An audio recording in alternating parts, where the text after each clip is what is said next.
Pour perdre du poids, il faut régler l'équation insuline. La résistance à l'insuline est un précurseur des maladies telles que l'obésité, le diabète de type 2 et des maladies cardiovasculaires. Deux moyens efficaces pour pallier à cette résistance à l'insuline sont le jeûne intermittent et un rééquilibrage alimentaire. Bonjour à tous, je suis Meufo, votre coach et stratège en perte de poids. Aujourd'hui, nous allons explorer les clés pour perdre du ventre et du poids efficacement et maintenir un poids santé de façon durable. Pourquoi le surpoids et l'obésité ont-ils pris autant d'ampleur dans presque toutes les sociétés du monde? Commençons par un petit voyage dans le temps pour comprendre comment notre mode de vie et notre alimentation ont évolué. Il y a bien longtemps, nos ancêtres étaient des chasseurs-cueilleurs constamment en mouvement à la recherche de nourriture. Aujourd'hui, nous sommes devenus des chasseurs de canapés et des cueilleurs de télécommandes. Notre alimentation est devenue plus calorique et moins nutritive. Et nos vies sont plus sédentaires, avec plus de moments de manger et moins d'opportunités pour bouger. Notre corps stocke naturellement de l'énergie pour répondre à nos besoins 24 heures sur 24. Mais trop d'énergie, c'est comme trop de bons conseils, ça finit par vous étouffer. Un excès d'apport énergétique conduit à des maladies comme l'obésité, le diabète de type 2 et les maladies cardiovasculaires. Beaucoup pensent qu'il suffit de manger moins pour perdre du poids ou encore faire des exercices abdominaux pour perdre du ventre. Si c'était si simple, tout le monde serait mince avec un ventre plat, mais ce n'est pas le cas. Quand vous suivez un régime hyper restrictif, votre corps devient malin, il dépense moins d'énergie, comme un téléphone en mode économie de batterie. Votre métabolisme ralentit. Le métabolisme de base, c'est la quantité d'énergie que votre corps utilise au repos pour maintenir les fonctions vitales comme respirer, faire battre le cœur, maintenir la température corporelle et faire fonctionner votre cerveau. Alors, réduire drastiquement vos quantités de nourriture force votre corps à s'adapter en réduisant l'énergie destinée à ces fonctions vitales. Ceci va entraîner, et ça varie d'une personne à l'autre, des maux tels que des maux de tête, des palpitations, des frissons et en général une faim de loup. Alors pourquoi ressentons-nous la faim alors que nous avons des réserves de graisse? Pour répondre à cette question, nous allons explorer le rôle de l'insuline. L'insuline est une hormone super importante. À chaque repas, votre taux de sucre sanguin augmente et l'insuline est produite par le pancréas pour escorter ce sucre vers vos cellules où il sera transformé en énergie. Alors, si vous mangez trop souvent et des aliments riches en glucides et en sucre, votre corps produit beaucoup plus d'insuline. Avec le temps, vos cellules deviennent fatiguées de voir autant d'insuline frapper à leur porte et commencent à l'ignorer. C'est ce qu'on appelle la résistance à l'insuline. La résistance à l'insuline rend difficile l'accès à vos réserves de graisse. L'insuline favorise le stockage des graisses, surtout au niveau de l'abdomen. Pour perdre du poids, il faut régler l'équation insuline. La résistance à l'insuline est un précurseur des maladies telles que l'obésité, le diabète de type 2 et des maladies cardiovasculaires. Deux moyens efficaces pour pallier à cette résistance à l'insuline sont le jeûne intermittent et un rééquilibrage alimentaire. Pourquoi le jeûne intermittent? La réponse est simple. Le jeûne intermittent permet de réduire les niveaux d'insuline, donnant à votre corps une chance de brûler les graisses. Le jeûne intermittent va vous permettre de réduire les niveaux d'insuline parce que vous restez pendant des longues périodes sans consommer d'aliments et ceci va donner une chance à votre corps de brûler les graisses stockées.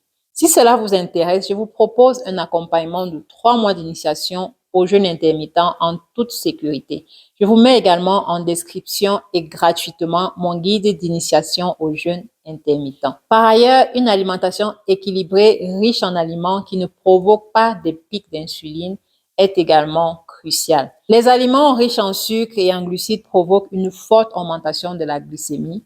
Ceci va entraîner une production accrue d'insuline. En revanche, les protéines auront un effet modéré sur la glycémie et vous verrez également que les graisses ont un effet encore moindre sur la glycémie et l'insuline. Donc, pour rester rassasié plus longtemps et éviter une surproduction d'insuline, mon conseil sera de consommer moins de sucre, moins de féculents, plus de fibres, un peu plus de protéines et des bonnes matières grasses. Votre assiette devrait ressembler à ceci.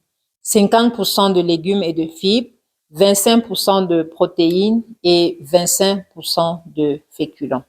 Et les féculents, il faut se dire toujours que c'est optionnel. Si vous voulez avoir un résultat maximum, vous pouvez faire sans les féculents dans un premier temps pour atteindre vos objectifs et les réintroduire progressivement et à la fin maintenir un maximum de 25%.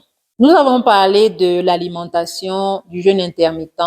Voyons maintenant le rôle crucial de l'exercice physique. L'exercice physique joue un rôle important, mais ce ne sera pas votre stratégie première dans le processus de perte de poids. J'aime souvent dire que l'exercice physique contribue entre 5 à 20% de vos efforts de perte de poids, mais c'est véritablement ce qui rentre dans votre assiette qui va beaucoup compter. L'exercice physique augmente le métabolisme et permet de brûler des calories même au repos. Les muscles ont tendance à s'atrophier lorsqu'ils sont peu ou pas sollicités. Le renforcement musculaire va développer ces muscles et ils vont brûler plus de calories même au repos. De plus, l'exercice va améliorer la santé cardiaque et cérébrale et va aider à gérer le stress en améliorant l'humeur. Ceci va vous éviter des grignotages. Contrairement à une idée reçue, faire des abdominaux de façon intense ne fait pas disparaître la graisse du ventre. La perte de graisse se fait globalement et nécessite une combinaison de 3 types d'exercices physiques. Le premier, c'est des exercices aérobiques tels que la marche, le vélo, la natation, la danse. On les appelle des exercices aérobiques parce qu'ils nécessitent de l'oxygène. Vous n'êtes pas essoufflé quand vous faites ce genre d'exercice. Le deuxième type, c'est les exercices de renforcement musculaire, tels que le gainage, les squats et les pompes. Ou alors, vous pouvez faire également le renforcement musculaire avec des poids ou en salle avec des machines. Le troisième type d'exercice, c'est les entraînements par intervalles à haute intensité qu'on appelle également HIIT. Le HIIT va booster le métabolisme et stimuler la production de l'hormone de croissance qui favorise la perte du poids.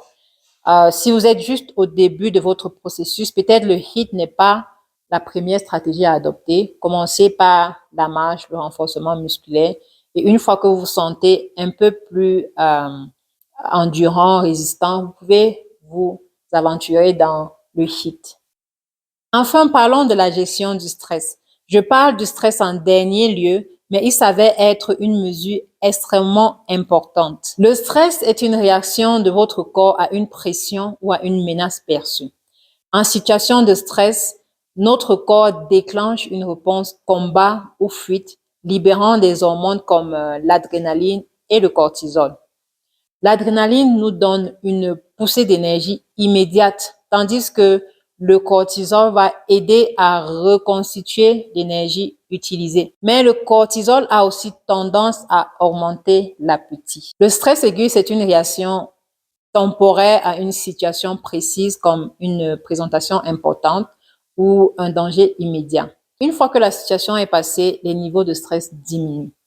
En revanche, le stress chronique est une exposition prolongée à des facteurs de stress comme des problèmes financiers ou des conflits relationnels. Et ce stress va maintenir des niveaux élevés de cortisol dans notre corps. Ce cortisol élevé à long terme peut perturber le métabolisme, augmenter l'appétit, particulièrement des aliments riches en graisse et en sucre, et va favoriser également le stockage de la graisse abdominale. Donc, la gestion du stress sera cruciale pour prévenir la prise de poids et maintenir une santé globale. Des techniques comme la méditation, le yoga et des activités relaxantes peuvent aider à équilibrer ces processus chimiques et à réduire les effets négatifs du stress sur notre corps. En conclusion, une perte de poids efficace ne se résume pas à une simple réduction de vos quantités d'aliments consommés et de vos calories. Certaines personnes se focalisent uniquement sur l'alimentation, pendant que d'autres uniquement sur l'exercice physique. Ce n'est déjà pas mal, mais je vous propose d'incorporer toutes les stratégies que nous avons élaborées plus haut.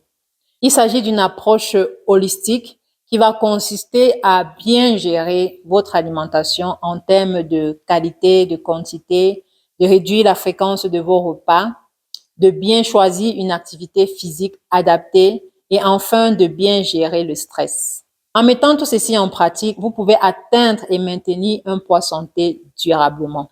Si cette vidéo vous a plu, celle-ci aussi va certainement vous intéresser.